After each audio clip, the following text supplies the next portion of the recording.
नमस्कार, मैं हूं राणा यशवंत और आप देख रहे हैं इन खबर। बिहार के मुख्यमंत्री नीतीश कुमार, उनके बारे में तयशुदा तौर पर कोई कुछ भी नहीं कह सकता है, इसलिए मैं जो कह रहा हूं उसको भी आप तयशुदा तौर पर मत मानिएगा, लेकिन ऐसा हो सकता है यह भी मान कर रखिएगा। और यह जो भूमिका मैं रख रहा हूं वो इसलिए कि कुछ चीज़ें अब तैरती हुई सी दिख रही हैं, और यह जो तैरती हुई सी चीज़ें हैं ये कुछ संकेत दे रही हैं। उन संकेतों का रिश्ता जो है वो लालू प्रसाद यादव के उस बयान से जुड़ सकता है जिसमें उन्होंने कहा था कि अगस्त में कोई बड़ा खेला हो जाएगा। मल्लिकार्जुन खड़गे जो कांग्रेस के अध्यक्ष हैं, उन्होंने कहा कि हम चाहते हैं कि नरेंद्र मोदी की जो मौजूदा सरकार है ये चले, लेकिन ये चल नहीं सकती। अब सवाल ये है कि अगस्त में कोई खेला हो जाएगा, ये सरकार चल नहीं सकती है, कहने के पीछे कारण क्या है? एक जो मजबूत और बड़ा कारण हो सकता है नीतीश कुमार हो सकते हैं कि नीतीश कुमार अपना मन बदल लें और पाला बदल लें। यह कई दफ़ा हो चुका है और पिछले बार के लोकसभा चुनाव में उन्होंने कई मंचों से यह बात कही, बहुत मजबूती से कही कि अब हम इधर आ गए हैं, प्रधानमंत्री मौजूद हैं, अब हम इधर आ गए हैं, इनके साथ हैं और इनके साथ ही रहेंगे आखिर तक। लाजमी है कि नीतीश कुमार बहुत बड़े नेता हैं और वो प्रधानमंत्री की मौजूदगी में जो कुछ भी कह रहे हैं उसको गंभीरता से लिया जाना चाहिए। इस आधार पर हम मान सकते हैं कि यह सरकार जो बिहार में चल रही है और सरकार जो केंद्र में चल रही है, नीतीश कुमार उसमें सहभागी हैं और रहेंगे। लेकिन जो है ये जहाँ भी आता है वहाँ वो कोई संदेह पैदा करता है। अभी क्या हुआ कि ईडी की छापेमारी हुई और ये छापेमारियाँ कई शहरों में चली, जिसमें दिल्ली और पटना भी है। उसमें पवन हंस, संजीव हंस ऐसे अधिकारी हैं जो नीतीश कुमार के बहुत ही नज़दीकी हैं, भरोसेमंद अधिकारी माने जाते रहे हैं। उनके ठिकाने पर भी छापेमारी हुई। उस छापेमारी में उनके यहाँ से 101 किलो 100 ग्राम यानी 1100 ग्राम सोना बरामद हुआ। 11 तोला मानिए, 11 तोला सोना बरामद हुआ है और वो उन लोगों की लिस्ट में आ गए हैं, ईडी की लिस्ट में, जिन लोगों ने करप्शन के जरिए जायदाद बनाई है। नीतीश कुमार अपने अधिकारियों को लेकर के बहुत सजग रहते हैं और वो हर साल उनका वो जो जायदाद की लिस्ट है वो मंगाते हैं और उसको चेक करते हैं। वो इत्मीनान रखते हैं कि मेरे साथ जितने अधिकारी काम कर रहे हैं वो बेईमान ना हो, भ्रष्ट ना हो। अब उन्होंने जो कुछ भी अपने अधिकारियों पर भरोसा किया है उस भरोसे के खिलाफ यह रेड जाती है और रेड में जो बरामद चीज़ें वो जाती हैं।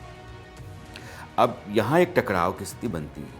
ये टकराव नीतीश कुमार को नाराज़ कर सकता है कि भैया संजीव हंस जो मेरे बहुत ही भरोसेमंद अधिकारी हैं, उनके बारे में मेरी राय कुछ और है और आप छापा मार रहे हैं, तो मेरा मन तो बिदक रहा है। एक कारण मैं गांठ बांध के अपने पॉकेट में रख रहा हूँ, एक हो गया। दूसरा ये है कि वो कह रहे हैं कि बिहार को आप विशेष राज्य का दर्जा दीजिए। विशेष राज्य का दर्जा उन्होंने जब लालू प्रसाद यादव के साथ सरकार चलाई, आरजेडी के साथ, तब उन्होंने मांग उठाई, लेकिन जब वो बीजेपी के साथ रहे हैं तब उन्होंने इस मांग को ठंडे बस्ते में डाले रखा है। इस बार वो बोल रहे हैं कि बिहार को विशेष राज्य का दर्जा दिया जाए, स्पेशल पैकेज दिया जाए। जीतन राम मांझी हाल ही में कह चुके हैं कि विशेष राज्य का दर्जा बिहार को नहीं मिल सकता है, ये बहुत मुश्किल काम है और केंद्र के लिए आसान नहीं है।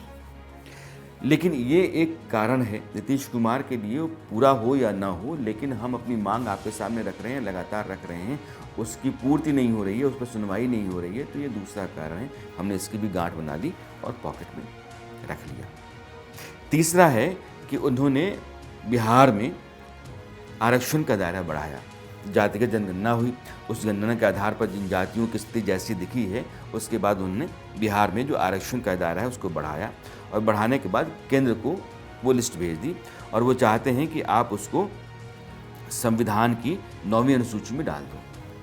संविधान की 9वीं अनुसूची में अगर वो चला जाता है तो जुडिशियल रिव्यू के दायरे से बाहर चला जाएगा, यानी कोर्ट में आप चैलेंज नहीं कर सकते हैं, कोर्ट उस पर पाबंदी नहीं लगा सकता है।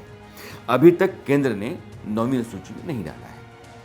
अगर आप नहीं डालेंगे तो हम कहेंगे कि देखिए हमने अपने यहाँ आरक्षण का दायरा बढ़ा दिया, कोर्ट में मामला जो फंसा या कोर्ट के खिलाफ जो आदेश दिया वो इसलिए दिया क्योंकि केंद्र की सरकार ने 9वीं सूची में उसको नहीं डाला।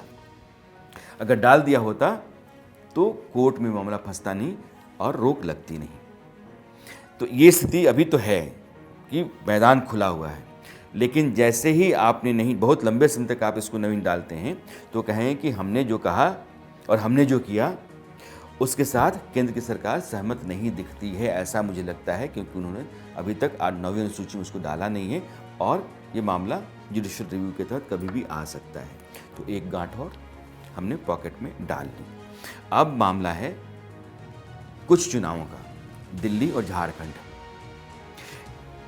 अब जो चुनाव होंगे इस साल उसमें हरियाणा, महाराष्ट्र और झारखंड। झारखंड में जेडीयू चुनाव लड़ता रहा है और जेडीयू इस बार चुनाव लड़ेगा तो बीजेपी के लिए एक नया साथी होगा। बीजेपी को उन सीटों में जेडीयू की भी हिस्सेदारी तय करनी होगी। जेडीयू की सीटें होनी चाहिए। अगर जेडीयू को सीटें बीजेपी नहीं देती है तो सरयू राय, जो बीजेपी के बहुत बड़े नेता रहे हैं और वो बीजेपी से बाहर निकले और उन्होंने चुनाव लड़ा, चुनाव लड़के बीजेपी ने जिस आदमी को, रघुवर दास को मुख्यमंत्री बनाया था, उस आदमी को उन्होंने चुनाव में हराया और एक मजबूत नेता है, इसमें कोई दो राय नहीं। सरयू राय से नीतीश कुमार की नज़दीकियाँ बढ़ी हैं हाल के दिनों में।